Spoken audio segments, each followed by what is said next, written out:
Saudação a todos, aqui é André Michelin, sejam muito bem-vindos ao nosso espaço de celebração em Candelária. A gente está participando de um projeto de uma plantação de igreja aqui nesse bairro e dentre as várias atividades que a gente tem, a gente também assiste a um grupo de crianças. Então eu gostaria de te convidar, se você entende que o nosso trabalho é sério, você acredita naquilo que o Senhor nos deu para fazer nesse tempo e gostaria de dar um suporte, você pode também cooperar para a manutenção desse projeto, por exemplo, adquirindo uma das nossas canecas. Você tem a opção em cerâmica ou, se preferir, em alumínio. Como é que você faz para adquirir? Você pode nos enviar uma mensagem pelo direct. Nós te informamos todo o procedimento. É isso. God bless. Meus irmãos, sejam muito bem-vindos ao nosso 30º Reagindo. Durante a semana que passou, a partir do próprio domingo, eu recebi bons feedbacks acerca da reflexão daquela manhã e se eu pudesse resumir assim, tudo que eu ouvi em 3 palavras, me disseram que foi extremamente oportuno, necessário e marcante. Graças a Deus a nossa comunidade assim, tem algumas marcas, dentre elas a fomeagem. Então um de nós, que é o Nani, falou assim, olha, eu ouvi 3 vezes, estou caminhando e entendo que devo ir para a 4ª. Eu falei, Deus te abençoe, irmão. Entendeu? Porque assim, toda vez que isso acontece, eu fico sempre a pensar assim, ou deve estar sendo dito coisa com coisa, ou então o cara é muito meu amigo mesmo, para ouvir 4 vezes, entendeu? Já vi gente que falou que ouviu 7, entendeu? Em outras ocasiões. Então, isso me encorajou muito a fazer um convite, a fim de que a gente pudesse enriquecer ainda mais a ocasião. Por exemplo, o Queco já deu um spoiler, e a organização aqui que deixou a Nina felicíssima, entendeu? Já diz que a gente está lançando mão de um outro formato. Então, só estou formalizando, por exemplo, nosso Reagindo, de hoje a gente fazer, mas muito embora não tenha aqui uma mesa física, mas a ideia é essa. Então, em outras ocasiões, sempre tem alguns de nós que já trazem as suas provocações de modo que a coisa possa fluir. Eu tenho nutrido, faz muito tempo, assim, uma santa inquietação. Em que sentido? Lá no início, assim, eu percebi que a ideia é como se tivesse muita comida, entendeu? Tipo assim, todo domingo muita comida. Eu falei, poxa, eu já estou até cansado de me ouvir. Então eu ficava sempre pensando assim, como é que a gente poderia aumentar a interação?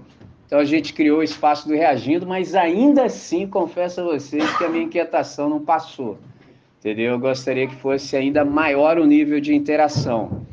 Por que eu penso assim? Porque um pode até estar certo, e eu preciso estar certo, porque senão eu levo todo mundo para o buraco. Então um pode até estar certo, mas eu tenho absoluta certeza de que um não é completo. E nessa minha santa inquietação de pensar nisso, até aprendi uma palavra nova, essa eu não conhecia mesmo. Onicompetente. Sei que não sou absolutamente. O que é onicompetente? É o cara que dá conta de tudo. Ah, mas não sou mesmo.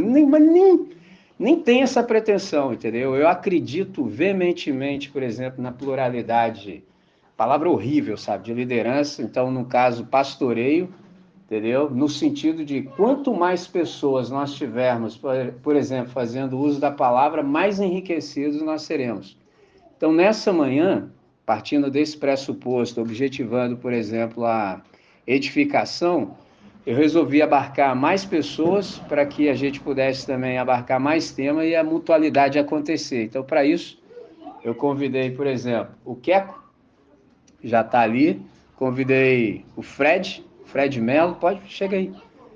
O Bruno, Paula Barros, entendeu? Também conhecida como Mãe da Nina, e o Pedro Gabriel. Então, eu vou pedir que vocês ocupem aqui os seus respectivos lugares, estejam à vontade.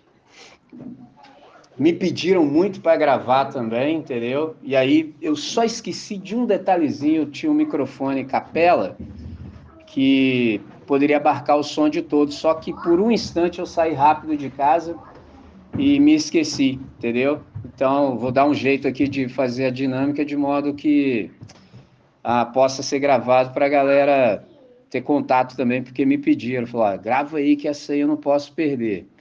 Então é o seguinte, para que a gente possa fazer o melhor uso desse tempo, a gente não pode fazê-lo sem a mediação do Senhor. Ele disse em João capítulo 15, verso 5, sem mim nada podeis fazer.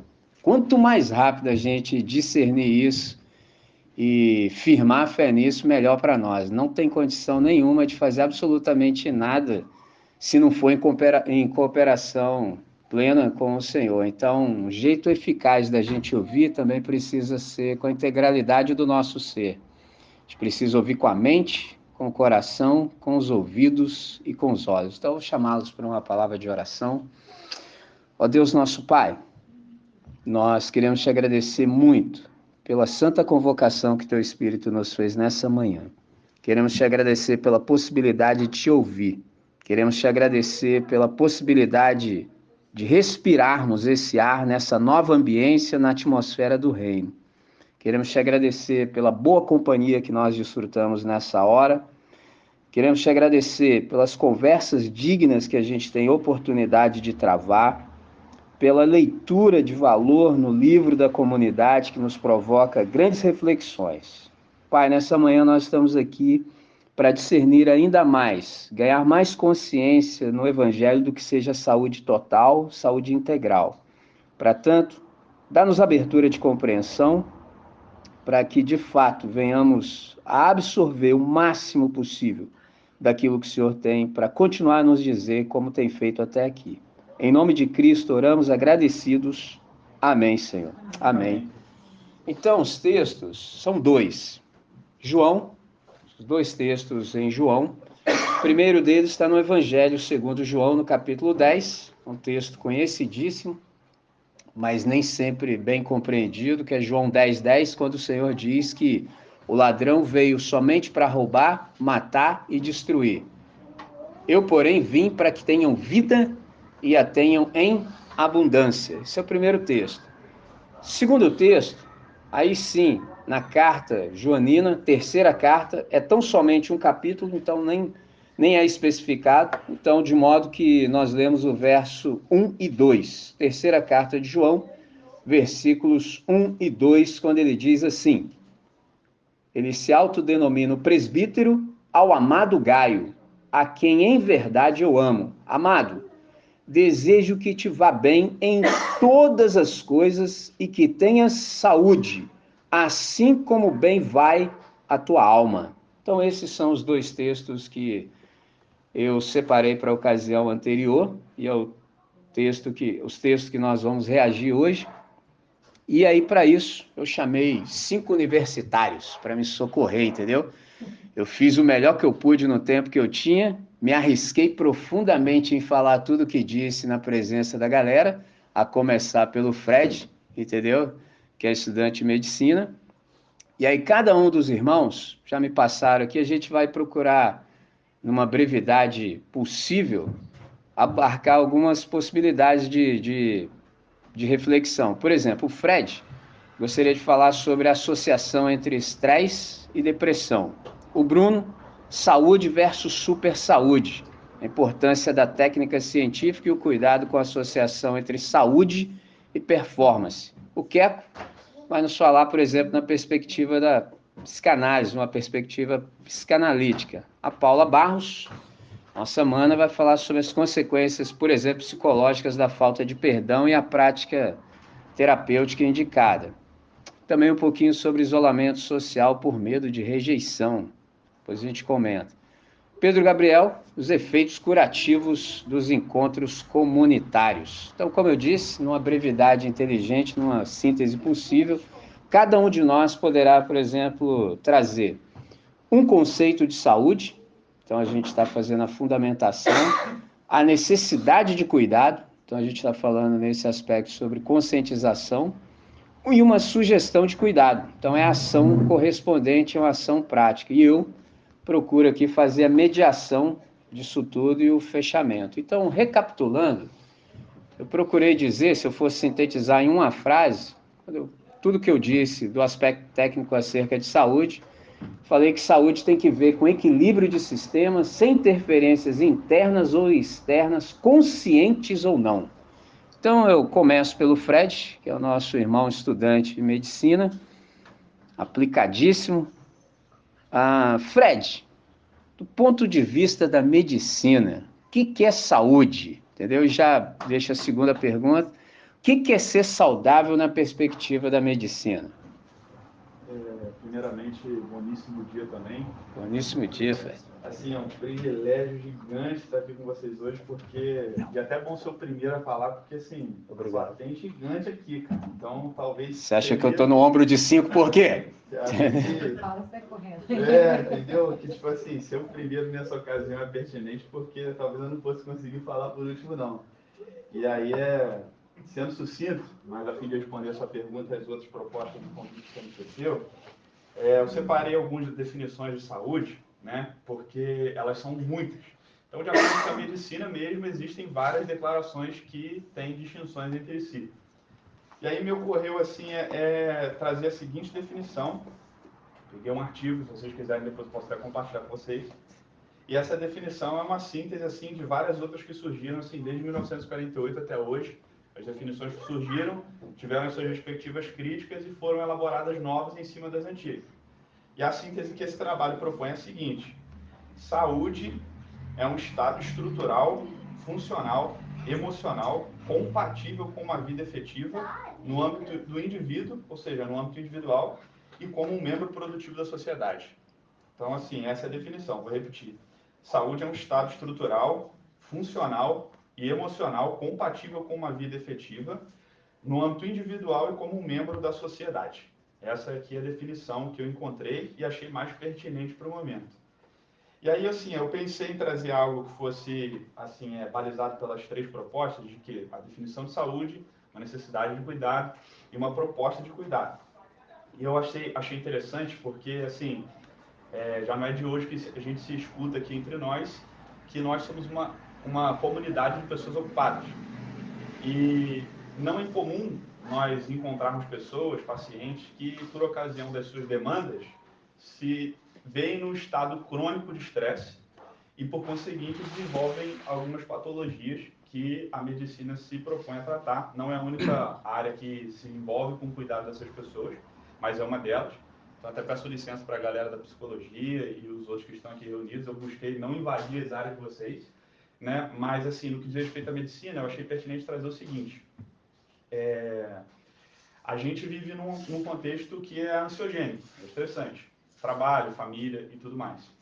E não se atentar para os fatores que geram ansiedade ou algum tipo de desgaste durante o dia a dia faz com que problemas surjam na nossa vida, no âmbito da saúde. Então, a necessidade de cuidado, ao meu ver, parte daí, porque não se atentar para essas coisas gera problemas. Então, existe, por conseguinte, uma necessidade de autoavaliação nesse sentido. E aí, o que me ocorreu é trazer a consciência da comunidade, uma vez que a pregação anterior foi fomento de consciência. Foi a associação dos fatores ansiogênicos e estressantes com a depressão. Sucintamente, o que acontece?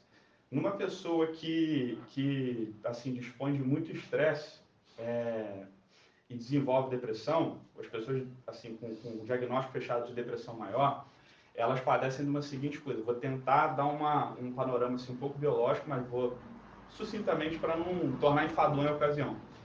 A gente tem um eixo no nosso organismo que se chama eixo HPA, que é hipotálamo, pituitária e adrenal. É um eixo hormonal que se comunica e quando o indivíduo está sob forte influência de estresse, inclusive o estresse crônico é um dos maiores fatores de risco para o desenvolvimento de depressão, esse eixo é superestimulado. E a produção de ACTH, que é um hormônio que influencia a adrenal, ele sobe muito e esse hormônio ele vai influenciar a adrenal a produzir cortisol. E esse hormônio, por sua vez, ele vai subir a níveis assim, às vezes até 20 vezes maiores que o saudável. A pessoa vai se ver numa ocasião de estresse e desgaste crônico, isso vai se manter aceso. E o que acontece? Numa pessoa depressiva, aliás, numa pessoa rígida, saudável, esse hormônio cortisol no sangue, ele vai interagir com uma parte do nosso cérebro, o hipocampo, com receptores lá, que quando eles detectam níveis altos de cortisol, eles, por uma ocasião de feedback negativo, eles vão dizer para o seu corpo, na linguagem da química, que já tem cortisol suficiente sendo liberado. Então, seu próprio corpo, ele se dá o trabalho de, assim, suprimir a liberação desse hormônio. A pessoa que é depressiva, muitas das vezes, ela tem uma falha nesse processo de feedback negativo. Então, se ela está sujeita a um ambiente que é cronicamente estressante, esse eixo HPA ele é superestimulado ad eterno. E isso gera consequências biológicas que é uma das explicações da causa da depressão. Beleza? E aí, assim, isso joga a luz para o quê? Existem algumas coisas que influenciam na quantidade de receptores, por exemplo, que inibem o aumento contínuo de cortisol. Como, por exemplo, coisas do nível, assim, comum de todos nós. Uma das coisas que aumenta a quantidade de receptores nesse lugar, que inibem a quantidade crônica de cortisol no sangue, é o afeto materno na infância. Pessoas que são assim expostas a um afeto materno durante a infância, durante esse período da vida, tendem a lidar melhor com o estresse no futuro, porque desenvolvem a capacidade assim, biológica de desenvolver mais receptores desses. E futuramente, quando você for exposto a estresse na vida adulta, vai haver esse mecanismo de feedback negativo de uma maneira mais funcional. Então, essa é uma das maneiras de coibir esse problema. Só que a gente sabe que muitas das pessoas não passam por isso, não vivem isso. Nascem em ambientes completamente disfuncionais e que são fatores de risco por natureza a desenvolvimento desse problema na vida adulta. Então, assim, o que me ocorreu sugerir a partir disso? Modulação do ambiente. Modulação do ambiente. O terceiro ponto da minha fala é esse. A proposta assim, de cuidado que eu deixo para os irmãos é a modulação do ambiente. E eu enfatizo isso. O ambiente no qual nós estamos inseridos, ele importa, ele influencia. E, assim, não precisa ser médico para fazer esse tipo de alteração. Não precisa ser especialista para você poder analisar o seu contexto e fazer esse tipo de mudança. São coisas ordinárias, extremamente ordinárias, que fazem diferença a longo prazo da nossa vida. Um exemplo prático disso. Todos nós ambicionamos as ocasiões de férias que a gente tem, mas elas são extremamente incomuns. Assim, tem gente que vive anos a fio sem poder tirar férias. E isso mostra que são ocasiões extraordinárias. Ninguém vive de férias, elas são completamente ansiolíticas por si só, mas ninguém pode viver de férias. Você não pode depender de ocasiões extraordinárias para alicerçar a sua saúde. Então, o que a gente tem que fazer? Modificar fatores estressantes da nossa vida prática. São coisas banais, como, por exemplo, tomar café em família. Às vezes, a gente, por ocasião da rotina, não tem a possibilidade de reunir a família em torno da mesa de manhã. Mas será que você não poderia fazer algo a otimizar isso? Será que, ou melhor, às vezes você tem a companhia da sua família ali de manhã, só que um quer fazer alguma coisa na cozinha, o outro quer ouvir um podcast ao mesmo tempo e gera um estresse ali. Aí você fala assim, poxa, será que não tem algo que eu poderia fazer para otimizar o convívio ali, ser um pouco mais terapêutico aquela companhia? Isso são coisas extremamente banais, extremamente ordinárias. Você não precisa gastar dinheiro para fazer esse tipo de alteração. E não precisa ser especialista para ser alguém que pode, assim, gerir, modular, assim, o seu ambiente e tornar ele, assim, mais saudável a longo prazo. Até porque se você faz isso, um movimento desse como o café da manhã que eu deixei para vocês, imagina o quanto de estresse que você não vive em 10 anos. Porque você está com a sua família todo dia. Então, assim, pensem nisso. Tudo que a gente consome, tudo que a gente se expõe, constitui um ambiente. Isso inclui pessoas, isso inclui hábitos, isso inclui conteúdo, entretenimento. Tudo isso passa por essa questão de modulação do ambiente e isso pode redundar em saúde para a gente. E aí é isso, galera. Eu não quis me estender muito, nem trazer muita coisa no âmbito técnico, exclusivamente falando, e para respeitar o tempo dos demais também. É isso. Joia, sensacional. Então, vou caminhar, porque aí o Fred já deixou uma sugestão de cuidado. Tá perfeito. Eu deixaria isso para o final, para todos nós fazermos o fechamento, que não te impede de falar novamente, entendeu? Então, eu vou seguir em frente, abordando, por exemplo, questão de nutrição e psique. Então, é o seguinte, por exemplo, aí o Bruno e Queco já começam a entrar na fita. Na sequência, vem a Paula e o Pedro Gabriel. Pensando nisso tudo, me deparei com uma frase que alguém disse que o ser humano é o que ele come e o que ele pensa. Então, come, sobra pro Bruno. E pensa, vou deixar na conta do Queco e depois da Paula e finalizo com o Pedro Gabriel. Então é o seguinte, olha só, estômago cheio é sinal de que você está alimentado, não necessariamente, entendeu? Estômago cheio é sinal de que está alimentado. E eu já provoco pelo seguinte, porque nem tudo que a gente come é alimento. E você sabe disso, se eu sei, imagina você, tem o produto alimentício, aromatizado, entendeu? Artificial. Pô, não pode ser alimento. Então, estômago cheio não necessariamente é sinal de que está alimentado. Isso sou eu já provocando. Mas não necessariamente que está nutrido. Pode estar até alimentado, se for alimento, mas não necessariamente nutrido. Nutrição, pergunto, seria suprir o corpo de nutrientes necessários às células? Bruno, do ponto de vista da nutrição, o que é estar nutrido, o que é saúde e o que é estar saudável? Perfeito. Bom dia a todos. Com a garganta meio esquisita, vou falar um pouco mais alto aqui. Vou retroceder um pouco do que seria saúde e cultura. Basicamente, no princípio, Deus criou matéria, energia, tempo e espaço. Show. Deus criou, então... Então, botão sem querer. Pode começar de novo? Com certeza. Sem querer.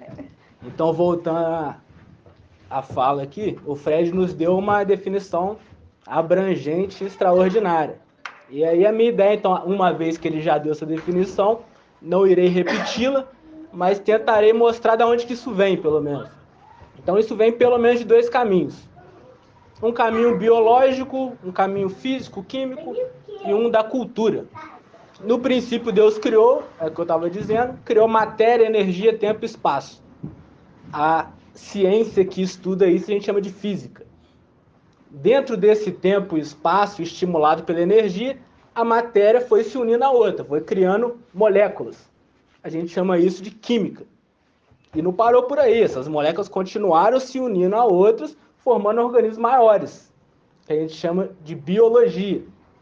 Então, basicamente, seria um funcionamento físico-químico dessa biologia que não é deletéria a ela própria, que seja suficiente para ela mantê-la existente. Só que dentro desse universo de organismos, nós somos um deles. Homo sapiens, tem os cachorros, tem os gatos, tem vários animais. Nós somos um. E dentro desse a gente também produz. A gente produz o quê? Cultura. A gente produz cosmovisão. A gente tem uma ideia do que é viver bem, do que é viver são, do que é saúde. Então, saúde como conceito surge de uma união entre conhecimento acerca do organismo e produção cultural do que é viver bem. Então, uma coisa mais a outra gera isso que a gente chama de saúde. Então, de imediato, já dá para saber que saúde depende do lugar. Se a gente falar de saúde aqui, não é a mesma coisa de falar na China, não é a mesma coisa de falar em outro lugar, porque vai depender. É uma união de dois conhecimentos, basicamente. É óbvio que é mais complexo que isso. Mas, basicamente, é uma produção cultural em cima daquilo que a gente conhece acerca do biológico do organismo. E aí, eu faço, em separando esses dois, vou primeiro enfatizar na questão do biológico a importância da técnica, a importância da ciência, a importância do conhecimento que a gente adquiriu ao longo do tempo, testando hipóteses, testando teorias e formando o conhecimento que a gente tem hoje.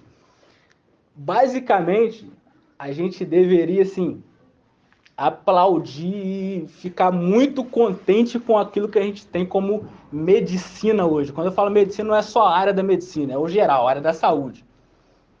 O que a revolução científica de 1500 para cá legou para a gente em termos de qualidade de vida é absurdo. Uma coisa simples, imagina o que seria viver com dor de dente, cara. Cara, a gente tem um profissional, dentista, que resolve o seu problema assim, ó. Cara, imagina o que seria. Tipo, até início do século passado não tinha antibiótico. Uma infecção bacteriana matava, cara. Tipo assim, eu entendo que existe hoje em dia, então, um abuso de medicamento, a gente sempre tem um pé atrás quanto a isso, mas isso é extraordinário. As nossas irmãs, por exemplo, que têm mais frequência de infecção urinária por conta da fisiologia. Cara, já parou pra pensar que há um século atrás as pessoas morriam por causa disso e hoje por causa de um comprimidinho assim, ó. O Fredão vai chegar e vai falar, ó, de 12 em 12 horas aí e tal. Uma semana resolveu, você não corre risco nenhum de vida, nenhum. A técnica é extraordinária pra gente. Estou pensando em revolução científica para cá, de 1500 para cá. Basicamente, em 1500, aproximadamente, existia 500 milhões de pessoas no mundo. 500 milhões. Hoje, em 2024, a gente tem 7 bilhões, gente. Assim, o crescimento da humanidade sobre a face da Terra do tempo da Revolução Científica para cá foi logarítmico, foi uma coisa assim, exponencial. Absurdo. Isso significa, é óbvio que, a depender da classe social, você vai ter mais acesso ou menos acesso. Mas, numa maneira geral, a gente sai de 500 milhões de pessoas no mundo para 7 bilhões, o que significa que a gente mantém mais pessoas vivas, a gente controla em alguma medida a taxa de mortalidade. Então, o benefício da técnica, em todos os sentidos, das áreas profissionais, em tudo, é inegável, é algo que a gente deveria, de fato, não ter um pé atrás quanto à medicina, quanto a remédio, quanto àquilo que, teoricamente, não é do mundo natural. Porque no mundo natural, nós morreríamos de infecção bacteriana, se não tivesse desenvolvido, inclusive o cara que desenvolveu tem um sobrenome Fleming, desenvolveu um antibiótico. Então, é um potencial, é um ganho para a civilização extraordinário.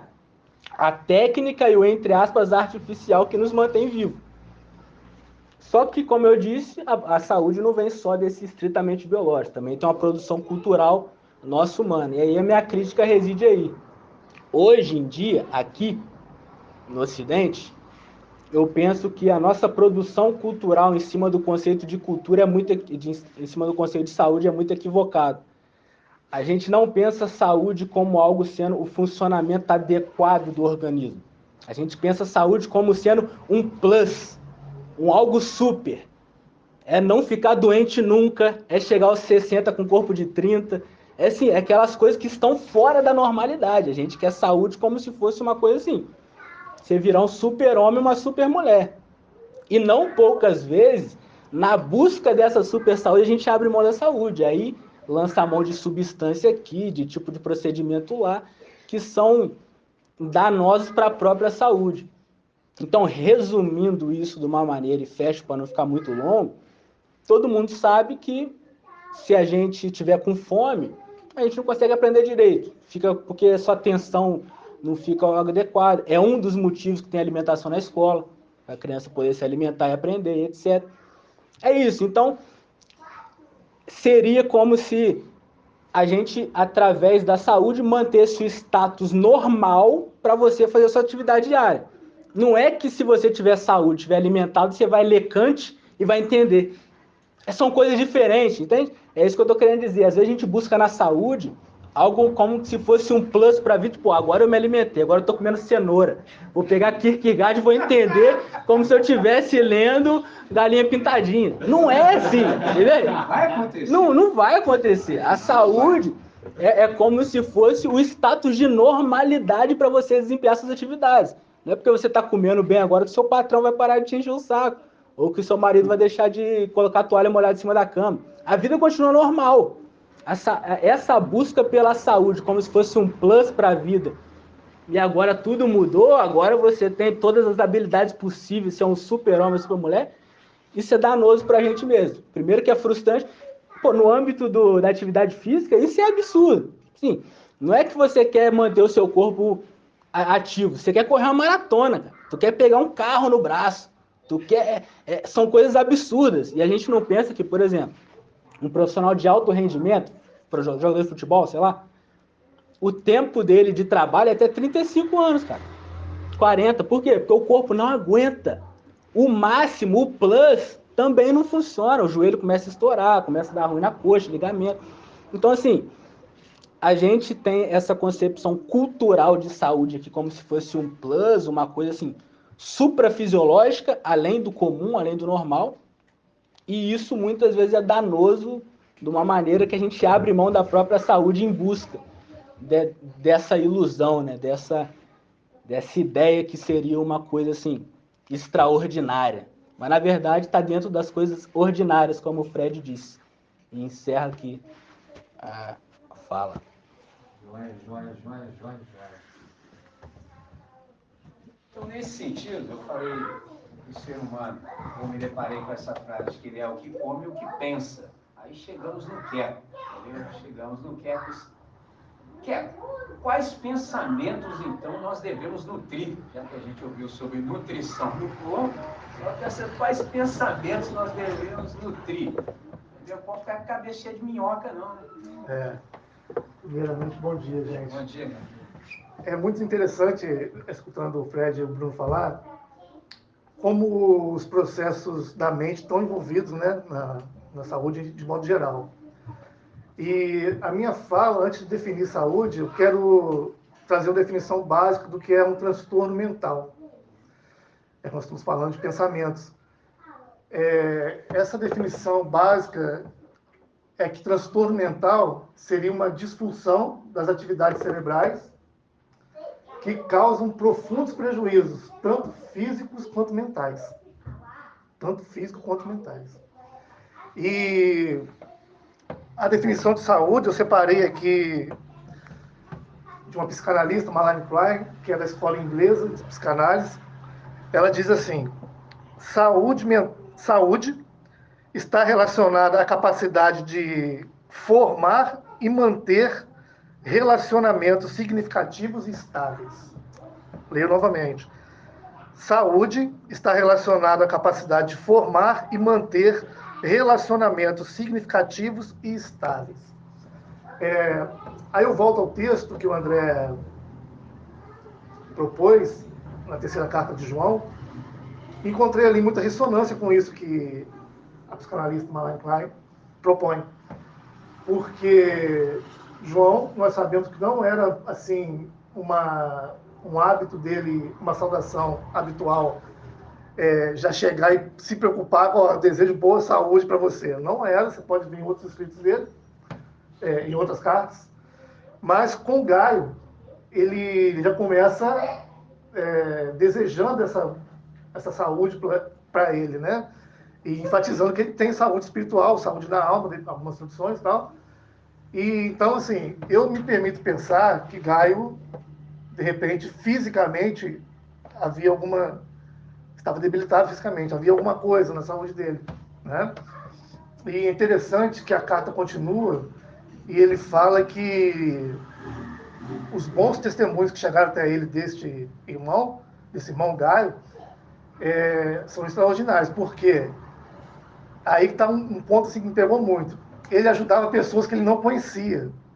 Ele cooperava na obra de pessoas que ele não conhecia.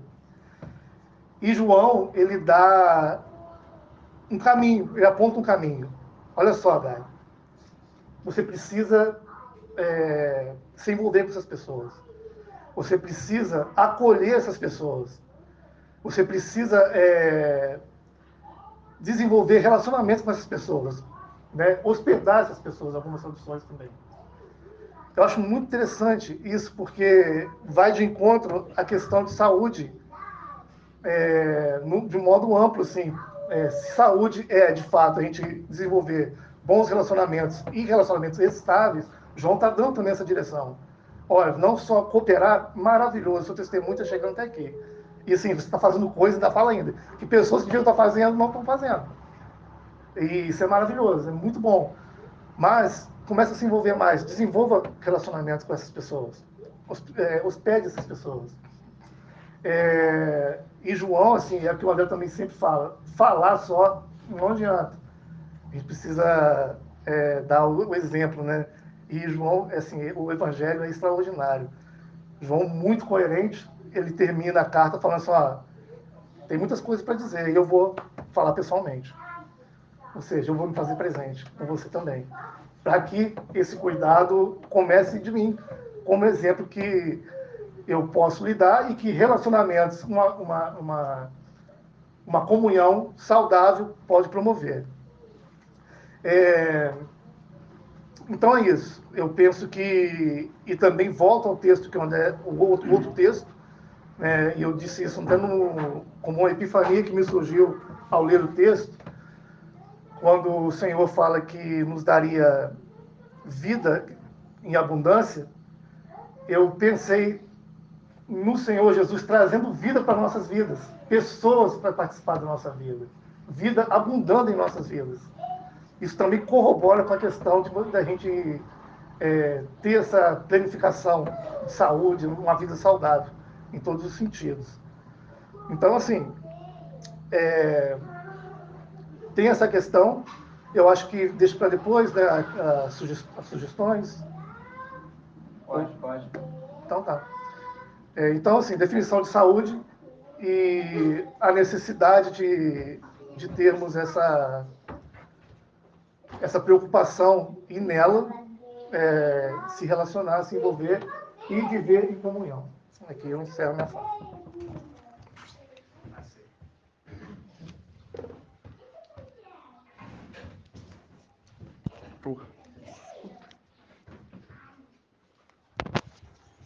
Muito bem, Queco. Muito bem, muito bem. Dando continuidade, é impressionante o milagre da composição, como tudo está devidamente concatenado pela Trindade.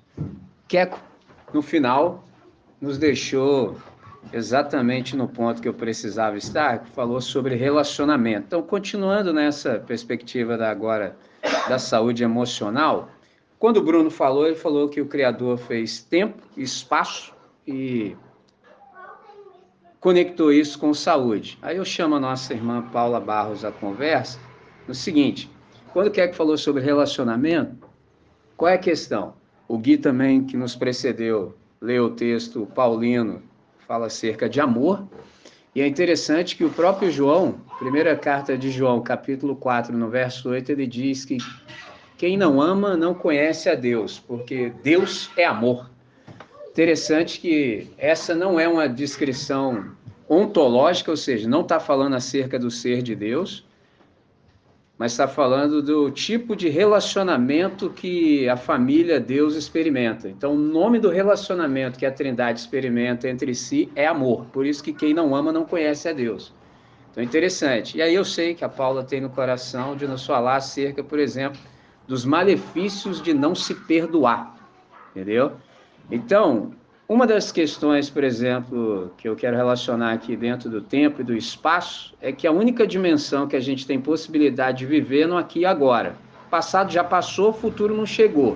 O problema é que quando a gente não perdoa, a gente não está aqui.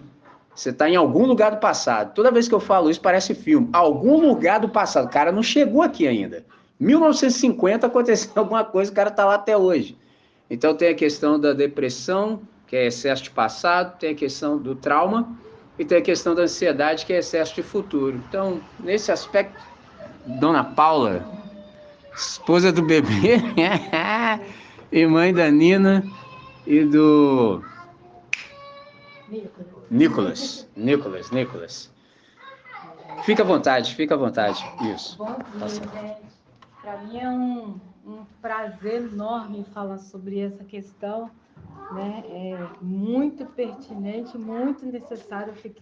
Eu não estava aqui semana passada, mas quando eu escutei, né, a mensagem, eu já saí compartilhando com todo mundo, né? Porque tipo a mulher samaritana que queria contar logo, porque eu fico assim maravilhada de saber que nós, né, como comunidade, estamos sendo co-pastoreadas por um pastor que se importa com a saúde emocional. Isso é muito importante. Eu já deixo aqui uma crítica em forma de despertamento, né? Assim, porque assim como esse termo racismo estrutural, todo mundo está sabendo o que significa.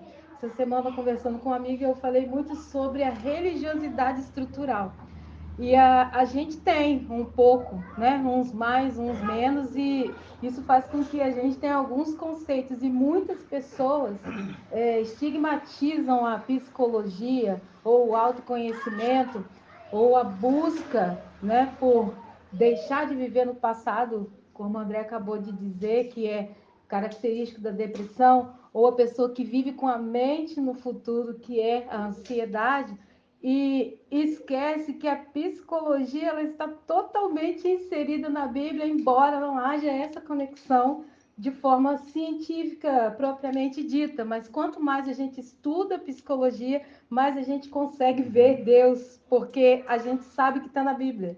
A gente estuda psicologia depois, já estuda a Bíblia antes, a gente consegue fazer essa conexão e ver como que é maravilhoso. Eu estou ouvindo aqui a definição de todo mundo, e tudo está totalmente ligado com o que eu separei aqui para falar, né? Então, porque pode. Então, eu queria ler rapidamente, né, o que a Organização Mundial de Saúde define como saúde emocional. que está corroborando com as definições que a gente já ouviu, né? Saúde emocional refere-se à capacidade de uma pessoa de gerenciar os seus sentimentos e enfrentar os desafios da vida de maneira positiva. Envolve estar ciente das próprias emoções, lidar com o estresse de forma eficaz, manter relacionamentos saudáveis e viver uma vida equilibrada, satisfatória, né? E aí eu escolhi, como o André falou, consequências psicológicas da falta de perdão. Eu já dando um spoiler do final, eu escolhi até linkar isso com isolamento social por medo de rejeição, porque uma coisa acaba gerando a outra e a gente acaba caindo na falta do relacionamento, né? Que é o cerne aqui do problema. Então, a psicologia reconhece o perdão como um processo de cura emocional. Isso é psicologia, né? Tanto a pessoa que perdoa quanto a pessoa que busca ser perdoada, né? Então, e a neurociência também, é importante dizer que a neurociência também já sabe que perdoar tanto pontualmente como por hábito favorece o bem-estar e a saúde cardiovascular, né? Tá aqui o especialista do meu lado, no coração. Então, né, o perdão ele põe fim ao estresse causado pelo ódio crônico, que estimula a produção de hormônios de estresse, tudo que o Fred disse aqui, perturba o sono, aumenta o risco cardiovascular de depressão e ansiedade, que são todos os problemas assim mais pontuais que nos deixam doentes emocionalmente. Então, a falta de incentivo dentro da religião para a gente achar assim, poxa, eu me converti, agora eu estou totalmente transformado, fui curado de todas as coisas. Não, eu não fui, eu preciso me examinar. A própria Bíblia diz para cada um examinar a si mesmo, né? Para gente, eu gosto muito de um versículo que eu não sei onde está, tá? Mas está na Bíblia, mas eu não sei exatamente a referência, que é um ao outro ajudou e ao seu companheiro disse, esforça-te. Isso para mim é um pilar do relacionamento, porque enquanto estudante de psicologia, eu vejo que todas as intervenções terapêuticas, todas as abordagens, todas as formas de se olhar, todos esses problemas que nós estamos aqui brevemente estudando, tudo cai na questão do relacionamento, né? Então, focando rapidamente aqui no perdão, o ressentimento e a amargura, né? Guardar ressentimento pode resultar em sentimentos constantes de raiva e amargura. Isso afeta negativamente o bem-estar emocional, físico, causa estresse e ansiedade prolongada. Depressão e ansiedade, tudo isso causado por falta de perdão, tá? Problemas de relacionamento. Falta de perdão cria barreiras emocionais, dificultando a formação e manutenção de relacionamentos saudáveis, que é a definição psicanalítica de saúde emocional, né? E o impacto físico, porque olha, está corroborando tudo aqui. O estresse emocional causado pela falta de perdão pode levar a problemas físicos como hipertensão, doenças cardíacas e um sistema imunológico enfraquecido. Aí entra até a parte aqui da nutrição e da alimentação, né? Que são coisas diferentes, porque a nossa imunidade cai, às vezes a gente nem se alimenta por estar depressivo e tudo ruim, né? Então eu queria só fazer um link rápido aqui. O que tudo isso além disso tudo que a gente acabou de ver aqui, faz com a gente? A falta de perdão, ela não é só aquela pessoa que você pensa que não é você, né? Ah, fulano é rancoroso, não consegue perdoar isso, aquilo. Às vezes a gente começa não perdoando a nós mesmos. E é por uma série de coisas e por falta de nos autoexaminarmos, a gente deixa de estar em comunhão. Eu peguei até um estudo de caso, que não vou ler, mas assim, de uma mulher, né, que ela ficou sabendo que alguém falou mal dela e ela ficou profundamente decepcionada, se sentiu traída, deixou de frequentar a comunidade onde ela estava, porque ela deixou de frequentar. Ela começou a ficar muito ríspida em casa, muito sensível, trouxe problema no seu relacionamento conjugal, com seus filhos, no seu trabalho, começou a dar atestados e, por fim, ela se retirou daquela comunidade. Ela perdeu clientes da empresa que ela tinha Então, o mal ele foi muito maior do que simplesmente, entre aspas, uma falta de perdão. Aí trouxe o isolamento social, porque ela começou a associar que o que ela sofreu com aquela pessoa poderia acontecer com outras. Então, a pessoa começa a se isolar da comunidade e tantos psicólogos que a indicação terapêutica para isso é fazer parte de uma comunidade, fazer algo pela comunidade e ter relacionamento social com as pessoas. Então, sem isso, não é possível ter saúde emocional. Se a gente se isolar, a gente vai adoecer fisicamente, a gente vai ficar desnutrido, a gente não vai ter relacionamento com as pessoas e a gente vai morrer, provavelmente, emocionalmente primeiro, e algumas pessoas até chegando a dar cabo da própria vida, morrer também fisicamente. E encerro minha fala aqui.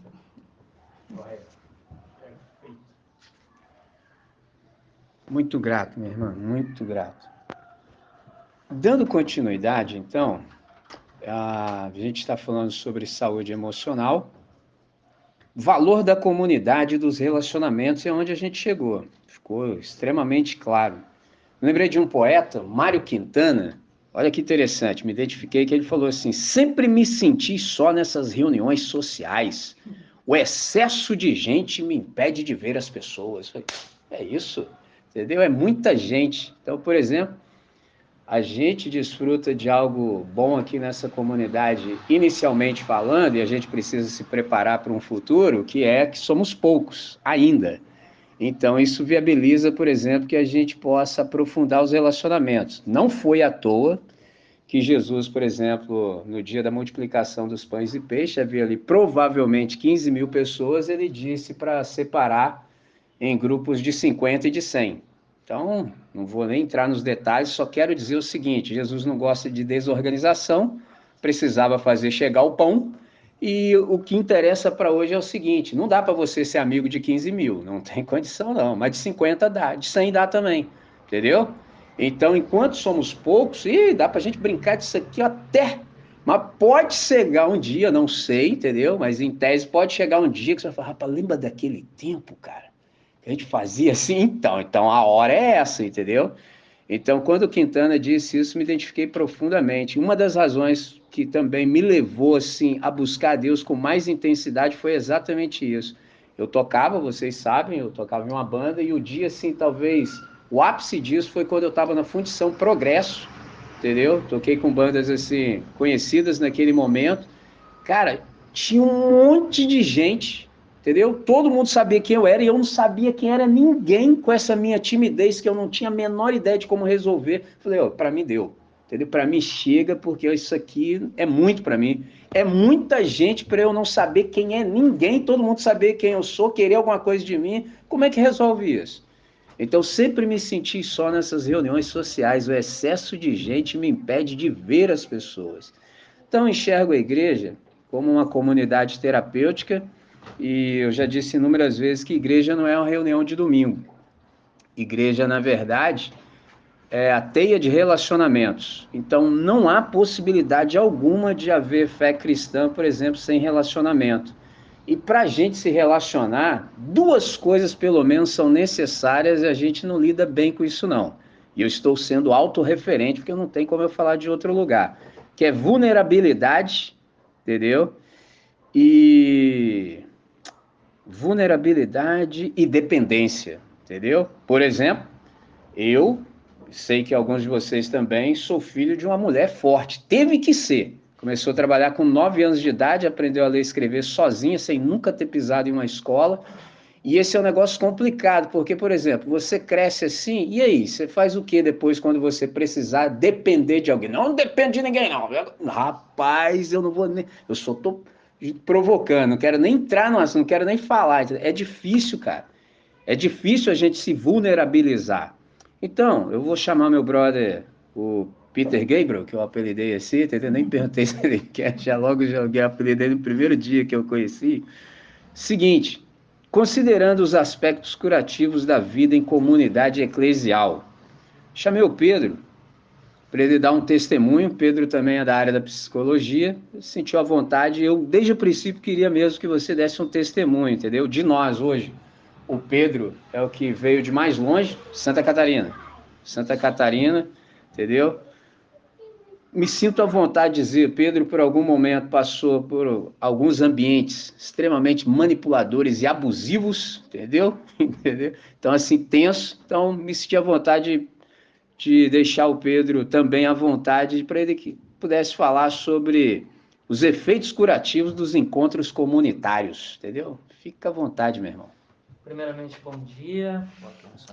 Eu fiquei com amém, né? Então, vamos orar, pessoal. Depois de 5 gigantes falando. Tá soltinho na comunidade.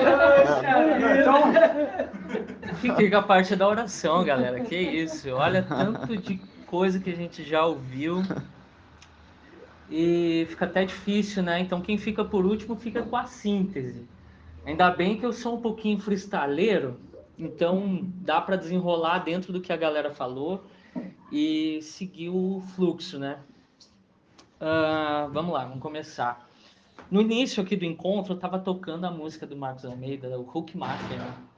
E a música, parafraseando a letra, ela diz assim: eu leio Huckmacher, também Jean-Paul Sartre. Ele diz você, Jean-Paul Sartre, mas eu parafraseando digo também Jean-Paul Sartre. Né? Todas as teorias que a gente ouviu aqui, todo esse conhecimento científico, ele tem um embasamento epistemológico, tem esse embasamento filosófico. E esse é um dos pontos que a igreja no Brasil, que a gente tem visto, tem negligenciado, né? Tem deixado de lado. Esses saberes, eles nos levaram a ter esses conhecimentos por causa da graça comum.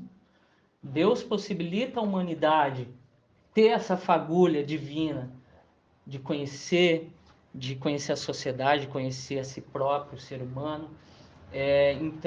E essas teorias científicas se debruçam sobre esses conhecimentos e a gente não pode negligenciá-los. Mas nós somos do time da fé, a gente conhece o eixo norteador de todo esse saber. A gente conhece aquele que criou antes de tudo, já havia criado. A gente conhece o Senhor da história e da história da salvação. Então nós temos esse plus de saber qual é esse eixo norteador de todo esse saber, de todo esse conhecimento, que quem não conhece está engatinhando, mas tem sim seus pontos que devem ser considerados. E diante disso, na minha experiência enquanto bacharel em psicologia, não digo psicólogo, porque hoje eu não atuo na área, mas eu sou bacharel em psicologia, e eu acabei focando mais na área do psicodrama.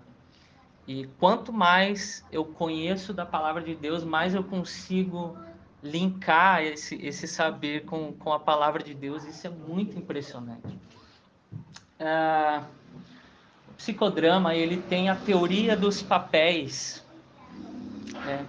Teoria de que nós temos os nossos papéis nos ambientes nos quais nós estamos, e de que a saúde mental, olhando desse prisma, ela é justamente esse protagonismo da própria história, essa autonomia, esse ser adulto das nossas atitudes, como o Gui falou também no início. Esse protagonismo, essa autonomia, ela é baseada na criatividade e na espontaneidade. E como a gente tem conversado nas últimas semanas, a gente aprende que nós só conseguimos ser quem nós nascemos para ser quando a gente olha para Cristo. Quando a gente tem esse encontro verdadeiro com Cristo, quando a gente é discipulado por Cristo, a gente começa a olhar para nós e a saber quem nós somos no mundo, né? Então isso acaba sendo uma complementaridade desses saberes, principalmente no sentido da vocação.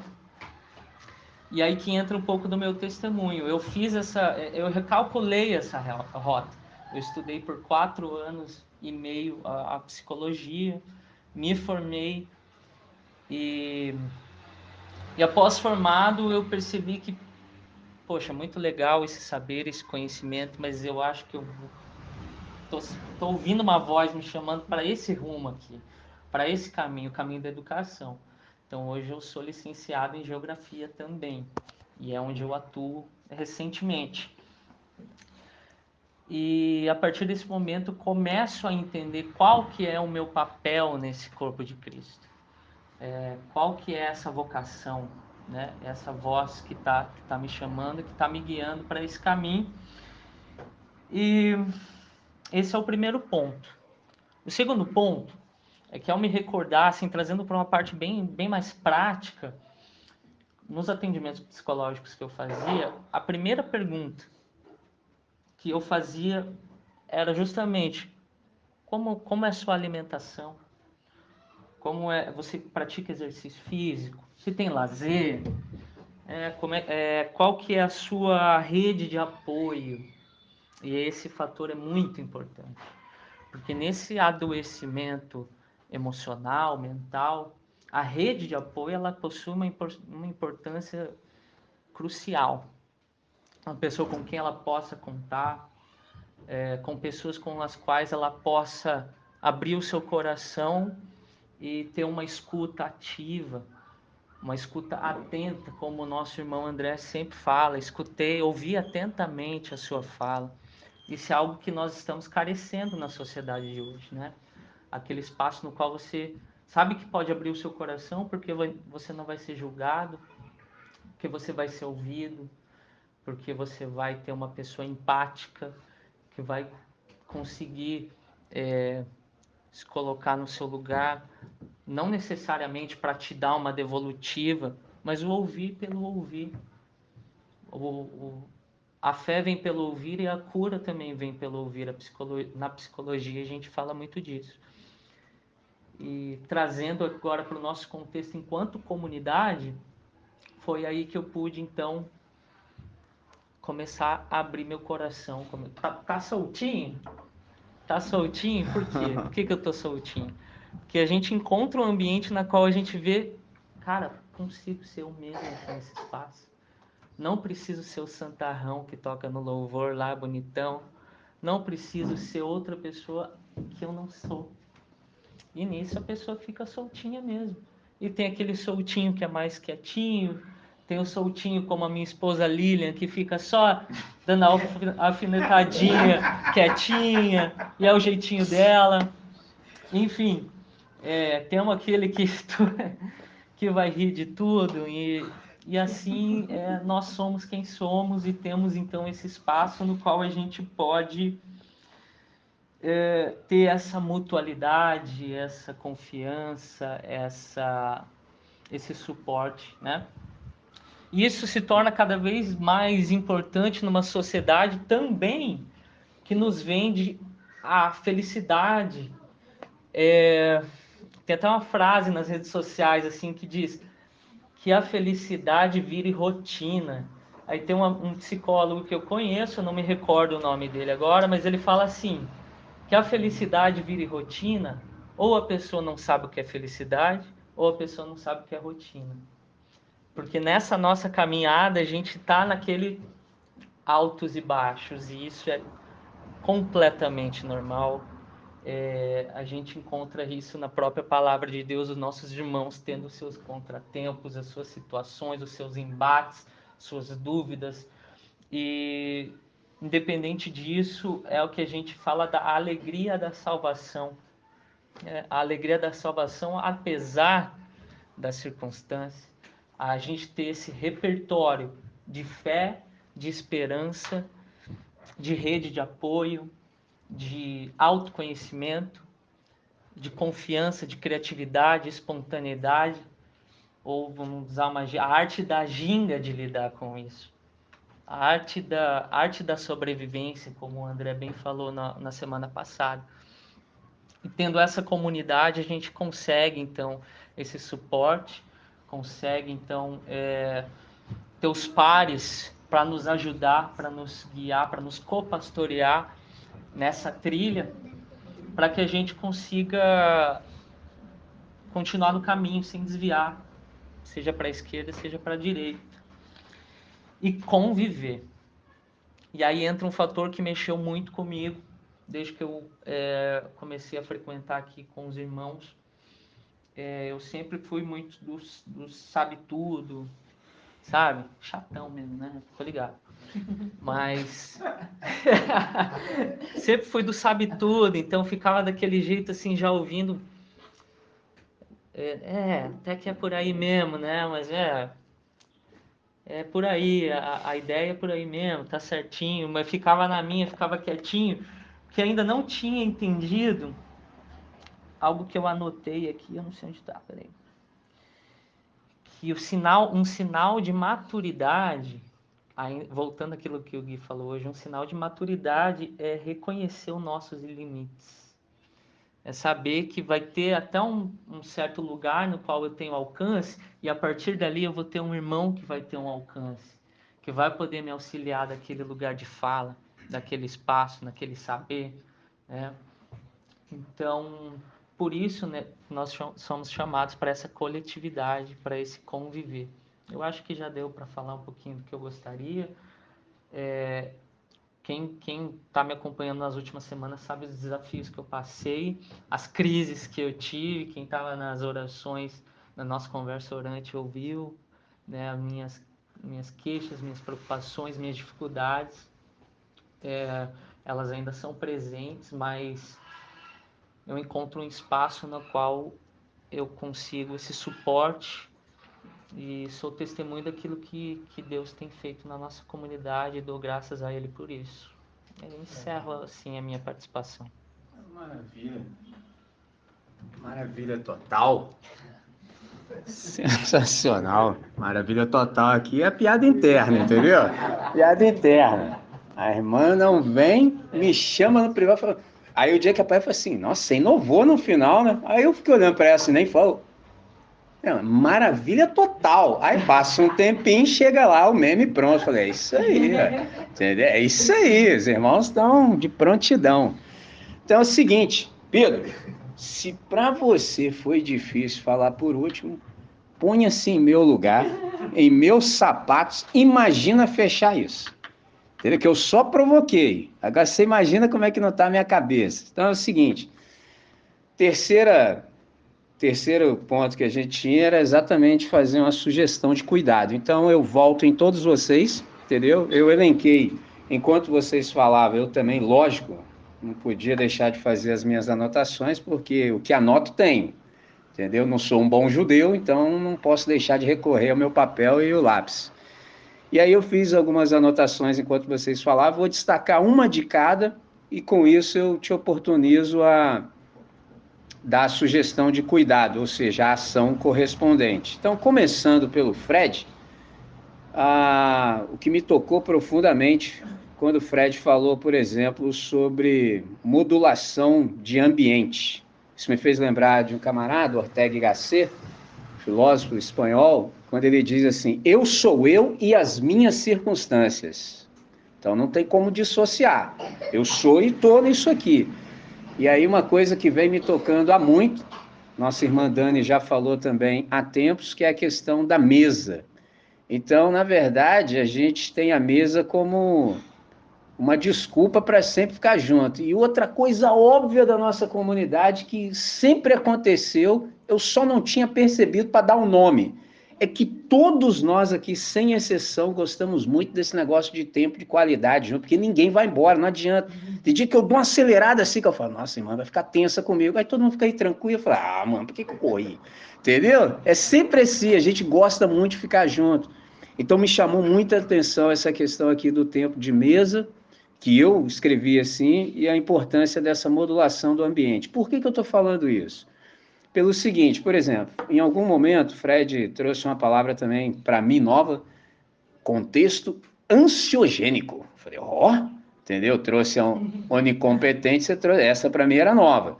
E aí é o seguinte, eu me lembrei do Senhor que ele falou assim, vinde a mim todos vós que estáis cansados e sobrecarregados. Aí tem a galera do sextor, galera que tá sempre aí, tem que vir sexta-feira, mano, o cara rasga até as vestes.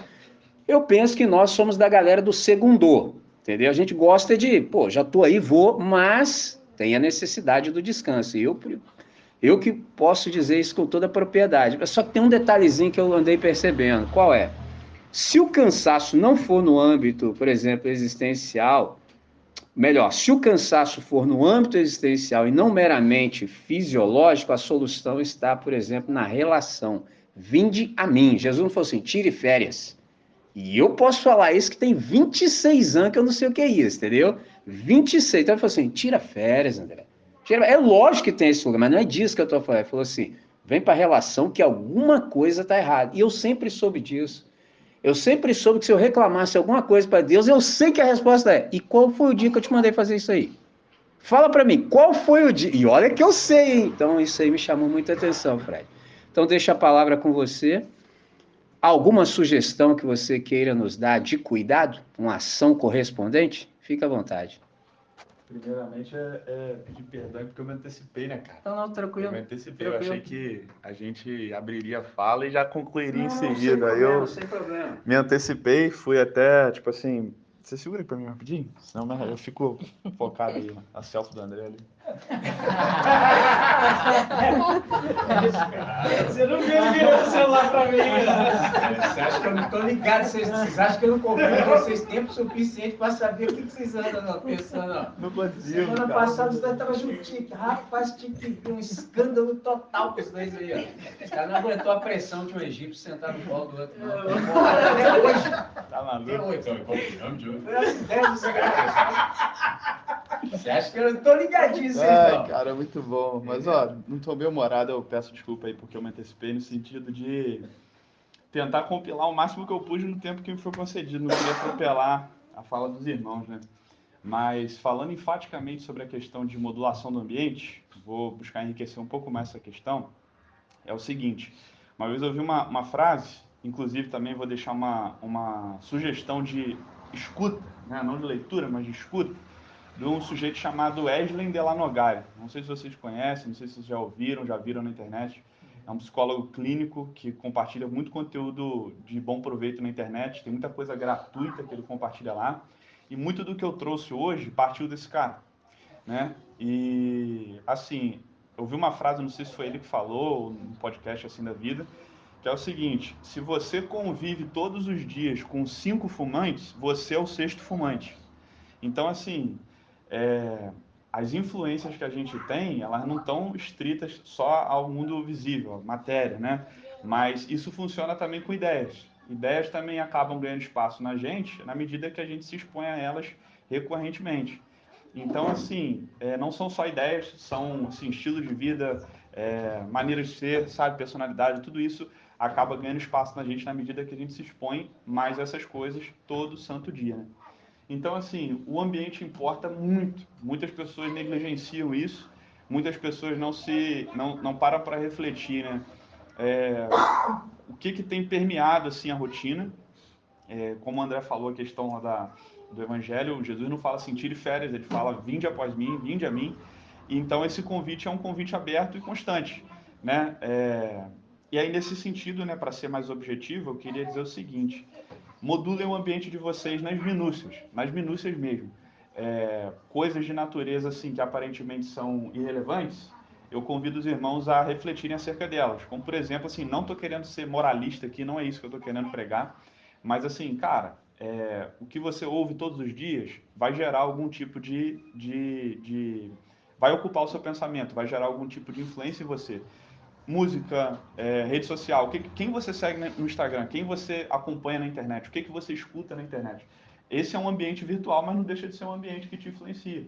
Existem muitas pessoas, por exemplo, que passam muito tempo no celular, são expostas a uma série de tragédias e aquilo mexe com elas, certo?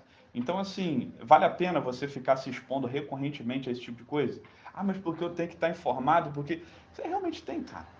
Talvez, assim, eu penso que a quantidade de informações, por exemplo, e estímulo que a gente recebe hoje num dia, sei lá, uma pessoa nos tempos bíblicos recebia em 50 anos, ou nem chegava nisso.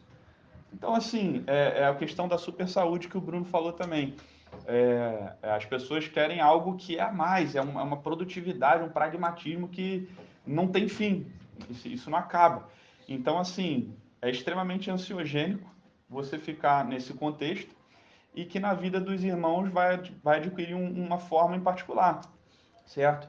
E eu também não tenho como propor soluções particulares que funcionaram para mim, que podem não funcionar para vocês. Eu sou um cara que gosta de ficar sozinho, mas às vezes, como todas as pessoas, eu preciso manter os meus relacionamentos. Mas eu também gosto de tirar um tempo para mim. Vai ter gente que vai olhar para o tempo que eu passo sozinho e falar, cara, para mim não funciona não, mano. Para mim não funciona não, mas para mim funciona. Então, ao invés de propor assim coisas realmente minuciosas para os irmãos, eu convido vocês a seguinte reflexão. A definição de saúde que eu busquei trazer diz respeito a uma compatibilidade funcional, estrutural e emocional a uma vida efetiva, no âmbito individual e social. E aí, irmãos, a pergunta que vem é a seguinte: o que seria uma vida efetiva? Ao meu ver, uma vida efetiva é uma vida que não sepulta a potência. Eita. Entendeu? Uma vida que não sepulta a potência. E aqui eu me refiro àquilo que parte do coração de Deus, porque nós, enquanto seres humanos, temos a capacidade de perpetuar o mal como bem também. Então, estou me referindo ao que de bom a gente não sepulta. Isso, para mim, é uma vida efetiva. E aí vocês avaliem, nas circunstâncias particulares de cada um de vocês, tendo como base a palavra de Deus para tomar as decisões que dizem respeito às minúcias do dia a dia de cada um. Perfeito? Eu deixo isso como instrução, a título de reflexão, e aí vocês coloquem em prática, modulem o ambiente de vocês, que isso varia de pessoas, ideias, lugares, hábitos, vícios, né? Personalidade, enfim, tudo isso influencia a gente bem ou mal. Reitero, não falo isso de jeito assim metafórico, isso mexe com o seu cérebro de verdade, o seu cérebro muda a partir disso. Então, estejam atentos, porque isso vai redundar em vida, vai ser bom para a qualidade de vida de vocês e eu acho que é extremamente pertinente. É isso aí. Bruno. Bruno, você falou que nós somos os Homo sapiens, entendeu? E falou sobre, por exemplo, a maravilha da medicina. Aí eu devolvo a palavra a você. Há alguma orientação, algum cuidado que você queira nos sugerir nessa área? Por exemplo, da questão da nutrição? Pega embaixo. Por causa do botão. Pega embaixo. Show de bola. Os caras são... Beleza. Eu vou fazer o seguinte, eu vou tentar fazer como o Fred fez, dar uma recomendação geral assim. Eu li um livro um tempo atrás, mas faz muito tempo mesmo, que era de sociologia da religião. Se eu não me engano, era na Suíça, alguma coisa assim. E aí o nome é Descrença na Sociedade Moderna, alguma coisa desse tipo. E aí o sociólogo cruzando informações, montando tabelas e tal, ele chega a uma percepção de que, na medida em que a qualidade de vida da população aumenta, em termos de saúde, educação, segurança, essas coisas assim, o que a gente chamaria de IDH, né, Índice de Desenvolvimento Humano, o pertencimento a instituições religiosas diminuía. E aí isso me fez pensar muito, quando o pessoal estava falando, lembrar desse livro, que me fez pensar muito que isso diz respeito a muito como a gente enxerga Deus, né? Como um socorrista, como alguma coisa desse tipo, que me protege, que cura, que faz milagres, etc. E entra no que o Gui disse, que chega a ser algo até meio que infantil, assim. E mostra como que, na medida em que foi... Isso aí, é claro que é um país só, não significa que vai ser assim em todos os países, essa pesquisa foi feita lá. Mas, em alguma medida, é uma informação que lá aconteceu assim, aumentou o índice de desenvolvimento, aumentou a educação, economia, saúde, segurança, diminuiu a aderência à religião. Então, uma sugestão que eu diria é que a técnica científica é maravilhosa e não tem nada de contraditório com a fé, pelo contrário. É como eu disse aqui, os ganhos que a gente teve, poxa, cara, o nosso olho absorve luz que bate nas coisas, entra no nosso olho, entra de cabeça para baixo e o nosso cérebro muda, interpreta para a gente enxergar. Tem gente que nasce com condições físicas nos olhos que, em alguma medida, isso não acontece bem. Então, de perto pode ficar embaçado, ou de longe pode ficar embaçado, enfim. E aí tem gente que sabe construir uma lente, cara. É tipo assim, você não precisa fazer cirurgia. Pô, isso é extraordinário. Você coloca uma lente na frente do seu olho e corrige isso. Então, assim, a técnica é uma coisa maravilhosa, é extraordinária. Então, se tem uma coisa que eu diria aqui, é que não tenhamos medo ou aversão ou alguma coisa do tipo. Isso é uma conquista civilizatória que a gente deve pensar isso de dentro da fé. Porque nós temos, como eu disse, exemplo desse livro, que em alguns ambientes, a depender do tipo de visão e de relação que a gente mantém com Deus, essas conquistas se opõem ao relacionamento com o divino. E aí, se eu pudesse fazer uma sugestão, na medida em que a gente conseguir, que a gente possa conseguir enxergar beleza nisso. Que a gente possa conseguir não enxergar assim, quando você vê um comprimido, não enxergar como, poxa, uma pessoa que está sob efeito de comprimido. Não, imagina que uma criança hoje toma vacina quando nasce, que vai privar ela de ter um mal assim surreal durante a vida, vai fazer com que ela cresça saudável, vai fazer com que ela possa desempenhar a vida dela normal. É óbvio que tem abusos, tem uso errado, tem óbvio que tem, como em toda área. Mas uma sugestão é que a gente modificasse o nosso olhar para a técnica. Ela é boa, graças a Deus que isso existe. Graças a Deus que se eu estiver morrendo de dor de cabeça, existe dipirona. Cara, alguém descobriu isso, investiu milhões de reais, de dólares, né, de euros, enfim, onde foi, para descobrir. Pode ser gota ou comprimido, você até escolhe. Eu não quero sentir o gosto da gota, não. Vou tomar. Pô, você escolhe, é uma coisa assim, surreal, que às vezes está no nosso dia a dia. Eu não estou pensando a técnica aqui como a descrição do genoma humano, umas coisas assim que, pô, é extraordinário mesmo. Eu estou pensando o extraordinário no ordinário. Dor de dente, óculos, dor de cabeça, febre. Sim, são coisas que modificam a nossa vida, nos dá a oportunidade de viver com uma qualidade de vida impensável. Não estou falando disso, tipo assim, na época, há 500 anos atrás, há 100 anos atrás, há 120 anos atrás, não existia essas capacidades técnicas que a gente tem hoje. Então eu faço um encorajamento para que a gente perca em alguma medida, se houver, um preconceito diante da técnica, do artificial, do que não é natural. Porque assim, se a gente for pensar natural como aquilo que acontece à mercê da natureza, um câncer é tão natural quanto um pé de alface. Então, assim, a gente precisa, às vezes, ir desmistificando essas questões e ver que não é bem assim. A gente não divide o mundo entre natural e artificial. E, em fazendo isso, a gente tem experiências em outros países, como eu citei, que esse olhar vai desvencilhando Deus da técnica, vai fazendo uma coisa como se fosse um versus a outra, que não deveria ser assim, né? Isso olhar a vida assim é péssimo para nossa qualidade de vida, é péssimo para nossa fé, e penso que não tem saúde nenhuma nisso. Seria mais ou menos isso.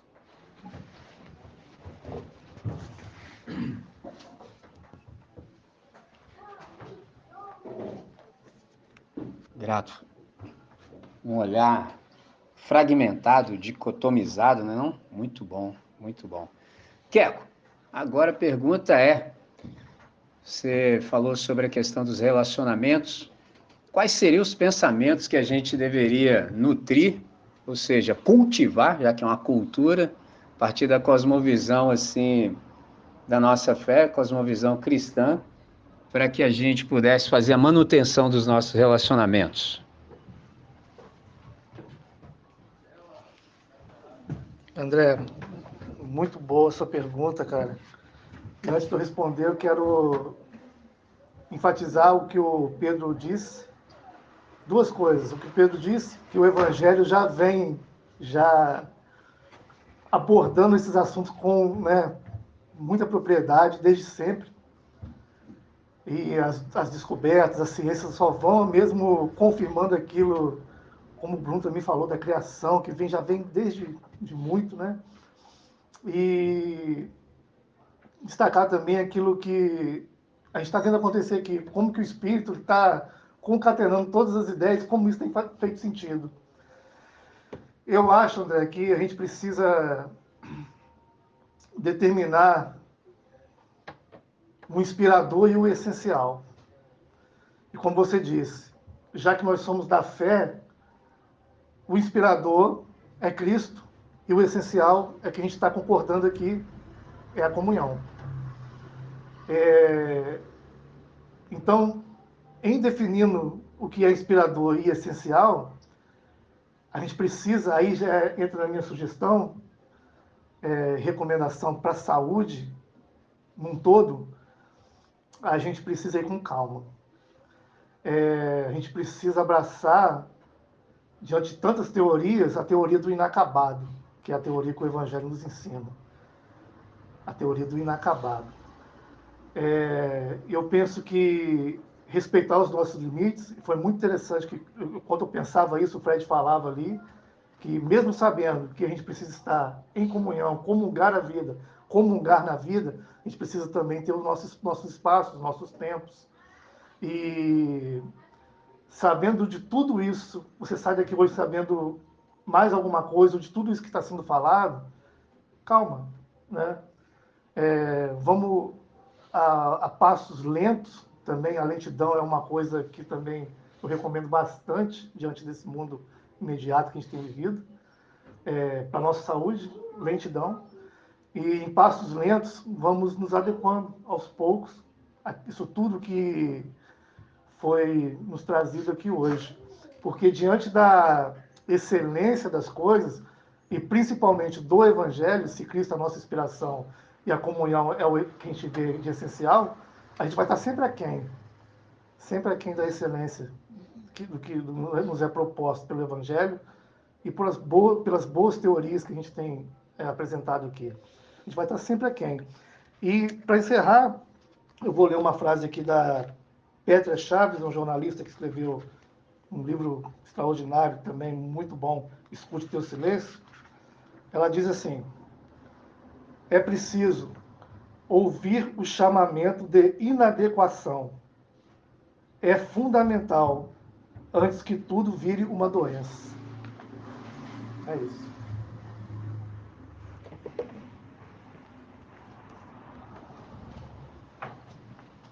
Obrigado. Muito grato, Kevin. Muito grato. Minha irmã Paula, você nos falou acerca, no caso, do quanto custa não perdoar. Duas coisas que você disse, duas palavras, na verdade, me tocam profundamente há tempos, e você as rememorou para mim, que é ressentimento e amargura, entendeu? Então, olha o nome do negócio, ressentimento. Pô, sentir uma vez já é ruim, imagina ressentir, entendeu? Horrível. E amargura, sabe? Então, só não me segurando, não resistindo, solução para isso é que amar cura, já que a gente falou muito aqui. Então, para amargura, amar cura. Então, eu te devolvo a palavra para que você possa nos dar uma ação correspondente, uma ação prática em relação ao perdão. Então, eu mesma posso compartilhar um testemunho breve, particular, porque o ressentimento... Depois você fala com a mamãe, vai lá. O ressentimento e a amargura, se a gente não tiver autoconsciência, a gente acaba esquecendo que eles estão ali, e a gente se tornar pessoa ressentida e amargurada, a gente vai perdendo as nossas motivações por qualquer coisa na vida, seja ela por viver o reino, né? Seja ela por ser parte, seja ela por qualquer outra coisa. O ressentido e amargurado, ele começa a encontrar defeito em todas as coisas, ele começa a ficar rabugento, ele começa a ficar muito crítico, porque ele está ferido, né? Ele está ferido e sem autoconsciência ele nunca vai tomar um remédio, né? Que o remédio que está aí para ser curado, porque se você não sabe o que você tem, você nunca vai se curar. Então, a autoanálise é o primeiro passo para isso, né? Seguindo a Bíblia, né, que diz para a gente se examinar, para a gente olhar para dentro, né, que dentro de nós está o Espírito Santo e ele nos convence dessas coisas. Então, também linkando ali com o Queco e também aqui com o Fred sobre o ambiente, sobre o relacionamento com as pessoas. Há 2 anos, né, 2022, eu me mudei de Barra do Piraí para cá. Sempre fui uma pessoa muito envolvida com a comunidade e de várias formas, dando e recebendo, e isso sempre para mim, eu sempre soube que era isso que eu tinha que fazer, né? Que eu nasci para estar com a minha vida na vida de outras pessoas e vice-versa. Para mim, a comunhão com os irmãos, com a igreja, é a comunhão com Deus. Sem comunhão com os irmãos, eu não me sinto ligada com Deus. Então, quando eu vim para cá há 2 anos, eu naturalmente sou uma pessoa um pouco crítica, assim, o Pedro falou, né, sobre que ele é aquele que analisava e tal, eu sou essa pessoa também, né, que fica analisando, procurando as coisas, mas porque eu quero que faça sentido. E aí eu passei por algumas comunidades onde eu fui rejeitada, né, por isso falei também aqui sobre a rejeição, e eu comecei a ficar muito mais crítica do que eu sou naturalmente. Eu comecei a perder o brilho, o amor pelas coisas que eu fazia. Eu comecei a perder a motivação, porque eu não estava tendo relacionamento com as pessoas, eu não estava tendo consciência que eu estava ressentida e amargurada com o sistema religioso, e eu só queria mostrar para o mundo as imperfeições que existem ali, em vez de procurar o remédio para o que estava acontecendo comigo. E quando eu já estava totalmente desistida, né, totalmente desanimada e decidida a não mais fazer parte de um sistema, de uma comunidade, de nada, né? Um amigo me falou aqui da comunidade e eu vim totalmente desacreditada, porque vim mais pelo meu filho, que não queria ir em lugar nenhum, e o primeiro contato que eu tive foi com a Lilian e com o Pedro, que assim, que me ouviram sem nem saber, eu acho, né? Assim, mas eles me abraçaram fisicamente também, mas de forma emocionalmente, assim, eu me senti acolhida, porque a pessoa ressentida, magoada, ela já fica na defensiva. Você não acha que as pessoas vão te aceitar, você não acha que as pessoas vão gostar de você. E eu sempre fui rejeitada por falar muitas coisas que penso, não todas, a maneira, às vezes, diferente de se vestir ou de não querer ser igual a todo mundo. E isso, às vezes, faz você ser muito rejeitado. E eles ali, tipo, eles me disseram sem dizer, a gente não tá nem aí para nada disso que você tá pensando. Quê? Né? Assim, era coisa da minha cabeça, por conta de uma ferida que eu não estava nem tendo consciência, que estava muito aberta. Então, quando eu tomei consciência, eu entendi que eu precisava perdoar os irmãos do sistema religioso, eu precisava perdoar a rejeição, eu precisava perdoar o que eles, na minha mente então doente, tinham tirado de mim, mas na verdade eu tirei porque eu estava com os olhos no lugar errado. Então a minha recomendação é: perdoe. Se você não consegue sozinho, o Espírito Santo, ele te ajuda, ele convence. E terapeuticamente falando, eu procurei terapia e o terapeuta disse para mim: você precisa estar no meio das pessoas, você precisa estar com pessoas que você confie. E eu disse: mas eu não confio em ninguém. Ele falou: mas você vai se curar e isso vai ser automaticamente. E hoje eu sinto aqui como se eu já estivesse aqui com os irmãos há milênios, e eu consigo compartilhar minhas dores, e às vezes eu nem preciso compartilhar verbalmente para me sentir acolhida. Então, a recomendação terapêutica é: não fique sozinho o tempo todo, de vez em quando é bom, né, Fred? Mas não fique sozinho em suas dores, não fique sozinho no que você acha que vai acontecer, né? Não ache que você já vai ser rejeitado antes de ser. Compartilhe seu coração e esteja, né, no meio dos irmãos. É isso. Glória a Deus. Ótimo. Pessoas precisam de Deus, pessoas precisam de pessoas. Pedro, nessa linha aí para fechar a participação de vocês e eu me virar aqui com o encerramento, entendeu? Que o negócio tá frenético. Você falou, por exemplo, dos saberes que nos são possibilitados pela graça comum e matou a pau junto com o que é quando você disse também que o eixo norteador é Cristo. Nesse sentido, Pedro, há uma sugestão de cuidado que você queira nos sugerir para fechar? Bom, pessoal, saúde total é só com um plano de saúde, tá? Não me refiro ao plano de doença pago, não. Adote um plano de saúde gratuito. Comece do simples, começa daquilo que a gente já sabe. Beba muita água, faça exercícios físicos, uma caminhada de 15 minutos, uma corridinha tranquila, já vai auxiliar muito. Não adianta tomar suco detox e consumir rede social tóxica, programa televisivo tóxico, conversas tóxicas. Se afaste de tudo aquilo que é tóxico e dê ouvidos àquilo que traz esperança, aquilo que traz coisas boas, que agreguem. E medite na palavra de Deus. Meditar mesmo.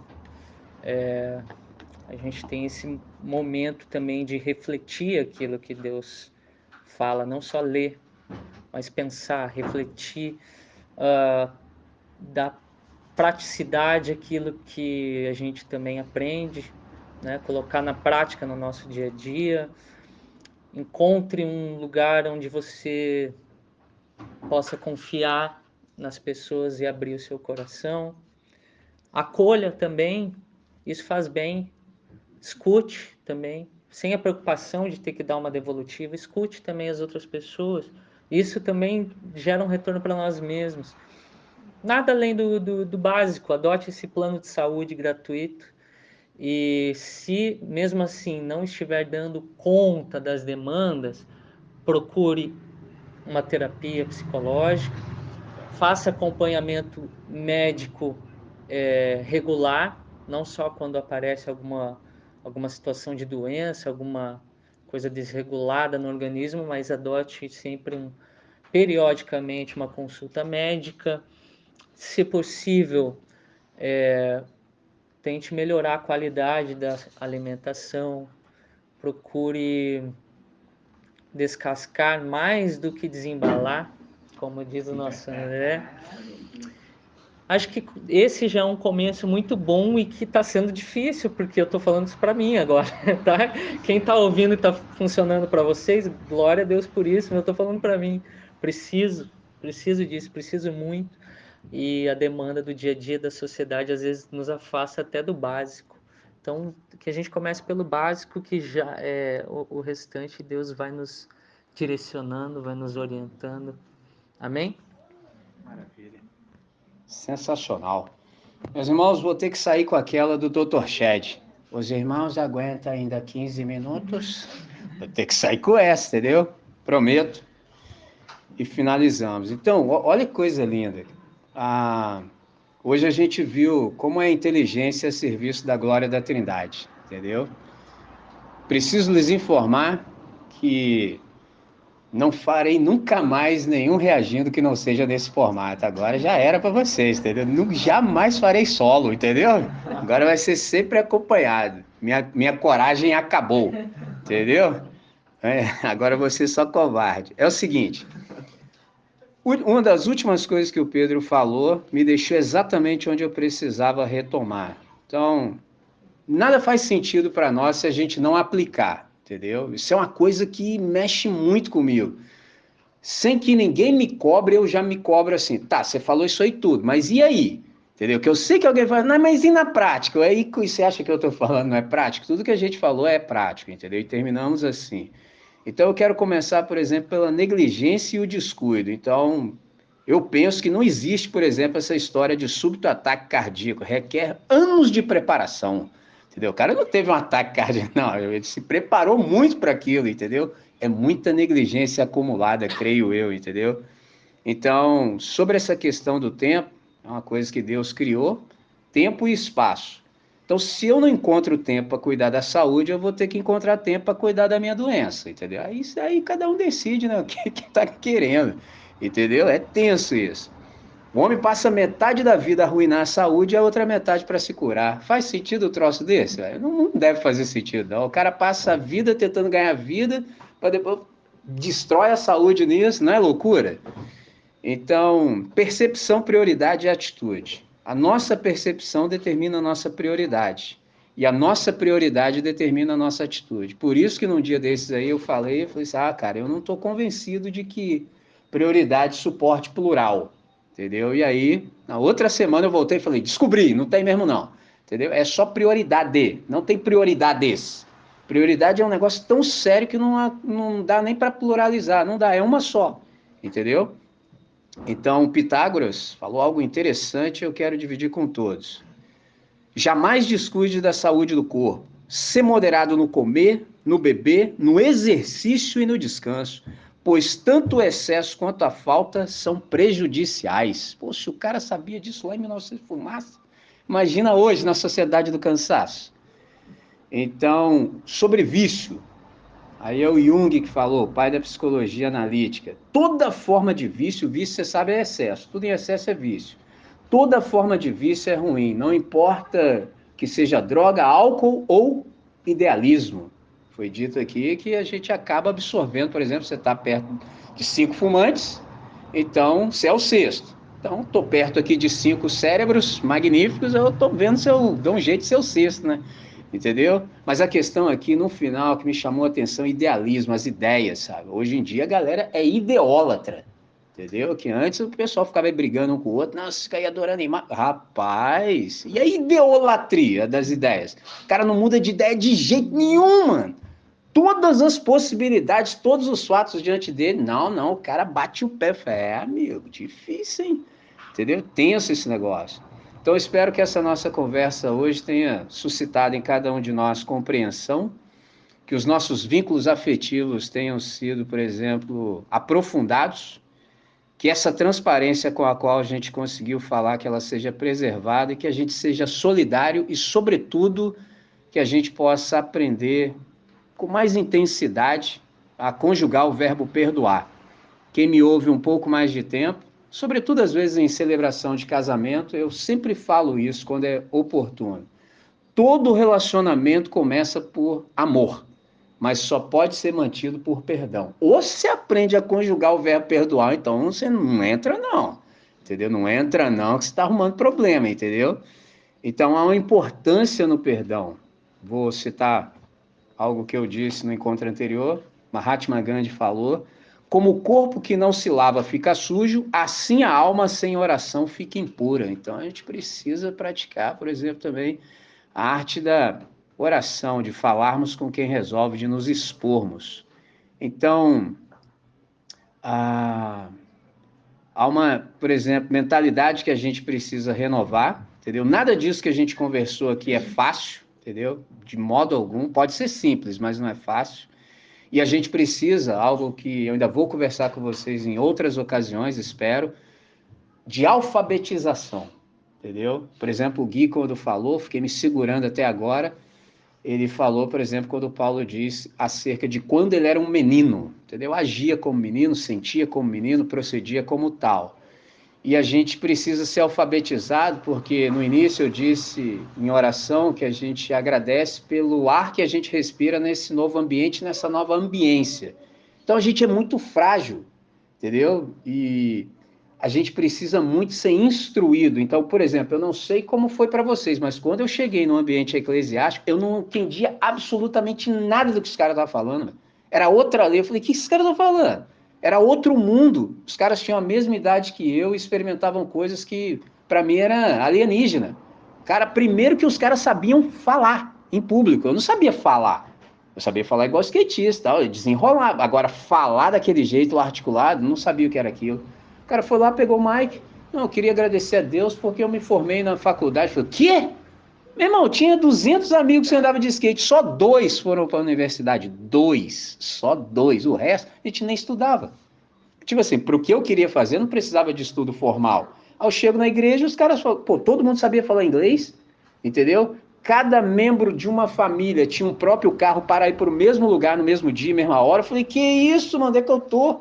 Entendeu? Então eu tive que ser alfabetizado. É lógico, claro, é evidente que quando eu falo em ser alfabetizado, é ser alfabetizado no sentido de saber a linguagem do reino, entendeu? Um dia a gente ainda fala mais sobre isso. Agora, o que eu queria chamar a atenção para agora, um pensador, foi um monge, Thomas Merton, já falecido há tempos, ele disse assim que a distância mais longa é entre a cabeça e o coração. Então, algumas coisas a gente já discerniu com a cabeça, a gente já compreendeu, entendeu? Mas precisa percorrer esse caminho mais difícil aí, talvez de uns 45 centímetros, que é o coração.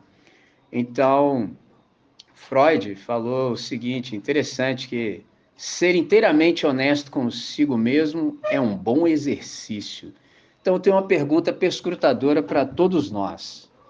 O que o coração está pedindo e a cabeça resiste e não concorda? Agora é o contrário. O que a gente já sabe que deveria, a gente já sabe que é o correto, mas a gente não admite com a cabeça, entendeu? E aí a Paulinha foi muito feliz quando ela falou, por exemplo, sobre aquilo que a gente não dá conta sozinho, o Espírito Santo intercede, entendeu? Porque, assim, se fosse só para ler, pô, todos nós aqui, o mais bobinho aqui sou eu agora, entendeu? Todo mundo já tá brincando de negócio de mestrado e doutorado e já tá no pós, eu tô dando meus pulos aí no meu autodidatismo, entendeu? Por isso que eu brinquei que semana passada, eu falei, rapaz, olha o risco que eu tô correndo aqui, Fred e o Bruno sentado à minha frente e eu falando sobre saúde, entendeu? Aí, quando veio o feedback positivo, eu falei, então, não foi muito feio não, entendeu?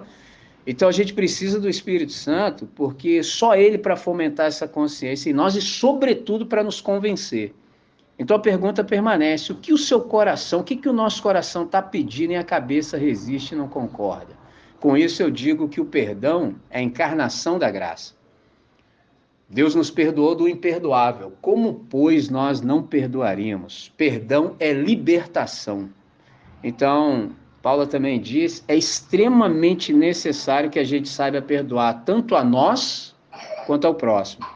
Então, a gente precisa se perdoar também, e o semelhante, entendeu? Senão a coisa não flui. Quando eu digo que perdão é libertação, porque quando a gente não perdoa, você fica aprisionado, a vida para, não vai mais fluir. E pior ainda é quando a gente ressente, é como se a gente tomasse veneno e esperasse que o outro morresse. Olha que troço doido, velho. Faz sentido? Nenhum, mas é isso que a gente às vezes pratica sem perceber quando não perdoa. Então, seja lá o que acontece com o seu corpo, com a sua saúde, sempre serão dignos e merecedores de amor. Amar-se é permitir curar-se. Curar-se é permitir-se amar. Então, Sêneca, filósofo também, ele diz que é parte da cura o desejo de ser curado. Entendeu? A gente precisa querer também, entendeu? Porque sem querer, nem Deus nos ajuda, mano. Porque a gente fica igual aquela galera. Vamos chorar? Ah, pô, chorar, Michelin? Pô, chorar não, mano. Pô, ficar chorando direto. Pô, só me convida pra velório, pô. Então vamos rir? Pô, Michelin também fica mostrando dente toda hora. Eu falei, mamãe, fica difícil, mano. Isso eu só tô traduzindo o que Jesus falou. Pô, nem Deus resolve vocês, cara. Porque o que você quer, afinal de contas? Então, querer ser perdoado, querer, desejar a cura, já faz muito bem à saúde. E aqui a gente precisa vencer uma questão também que eu trouxe no encontro anterior, que é o orgulho. Por que eu digo isso? Porque a presunção de saúde é que faz a manutenção da doença. Pô, eu sou orgulhoso, não admito, mano. Pô, não é tenso essa parada, hein? Entendeu? E aí você entra numa de desafiar Deus, né, cara? Poxa, não tem essa estrutura aí não, cara. Entendeu? A gente precisa vencer o orgulho. Então, fechando, tudo isso que a gente conversou, eu queria traduzir assim como a pedagogia da enfermidade. Em que sentido? Toda doença traz consigo um ensinamento que tem o potencial de ser útil. Então, a Paula nos falou inúmeras vezes sobre a questão do autoexame. Examine-se o homem a si mesmo. Mas há também o exame do auto, entendeu? A gente se autoexamina, mas depois a gente se submete ao exame do auto. E aí é chapa quente. Porque as lojas se fecham para balanço. Mas como nós somos seres humanos, somos discípulos de Jesus, a gente se abre para balanço. Aí você se expõe, Deus, fala, e aí, como é que eu tô? Rapaz, o negócio é tenso. Uma horinha nessa vida, irmão, você sai diferente, entendeu? Entra no quarto, fecha a porta e pergunta assim, Senhor, eis-me aqui. Fala como é que eu tô. Rapaz, é o Salmo 139, verso 23 e 24. Sonda-me, ó Deus, prova-me, conhece os meus pensamentos, vê se há em mim algum caminho mau e guia-me pelo caminho eterno. Nem falou assim, mostra para mim.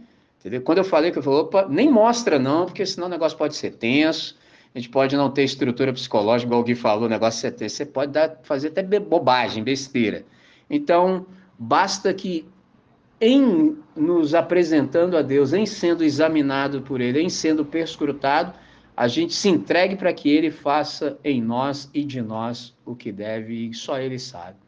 Então, por que eu falei isso? Tem um camarada lá da Grécia também, chamado Sócrates, ele falou assim, a vida que não passamos em revista não vale a pena ser vivida. Aí é perda de tempo, você não passou a vida em revista.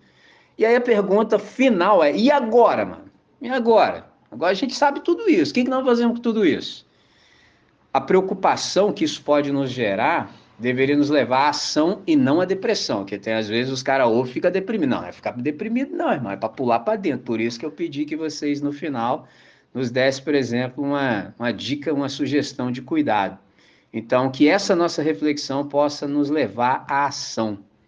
E que toda vez que a gente vá tomar decisões, que a gente possa sempre tomar a decisão do jeito que o Keco procurou nos ensinar, num estado mental favorável, entendeu? Não toma decisão quando você está boladão, todo desnorteado, todo fora de prumo, faz isso não, irmão, faz não, que é ruim, entendeu? Cabeça fervendo, entendeu? Porque alguém me ensinou que é em paz que se tomam as melhores decisões. Então, sou profundamente grato aos irmãos que me possibilitaram esse feedback, que nos deram a oportunidade de experimentar o que a gente experimentou hoje. Eu não sei vocês, mas eu estou vibrando até o talo, entendeu? Mas é muito, muito, muito. E eu gostaria de chamá-los a fazer uma coisa que a gente ainda não fez. Pode ser, eu penso que aqui não tem muita dificuldade não, mas a gente ainda não fez. Que é puxar uma salva de palmas. E explico. Por que às vezes as pessoas têm dificuldade? Porque lá em algum lugar, assim como Paula falou, a gente estigmatiza algumas coisas. Então, por exemplo, não vou elogiar não para você não se perder. Mano, tá estragando a vida do cara. Ele precisa de feedback. Entendeu? Alguns de nós são do time das palavras de afirmação. Então, dar uma salva de palmas, se a gente acredita em tudo que a gente falou, por exemplo, que há um Criador, quando a gente aplaude a criatura, na verdade a gente está celebrando o Criador. Porque ele é que nos facultou esse conhecimento maravilhoso que a gente está aqui, ó. Só tem que parar, porque aí, deu a hora agora. Estou dentro do horário, já não estou pecando. Então, eu gostaria de chamá-los a uma salva de palmas para a gente agradecer a Deus por tudo que a gente conseguiu conversar. E depois disso, eu chamo todos vocês para que a gente possa orar.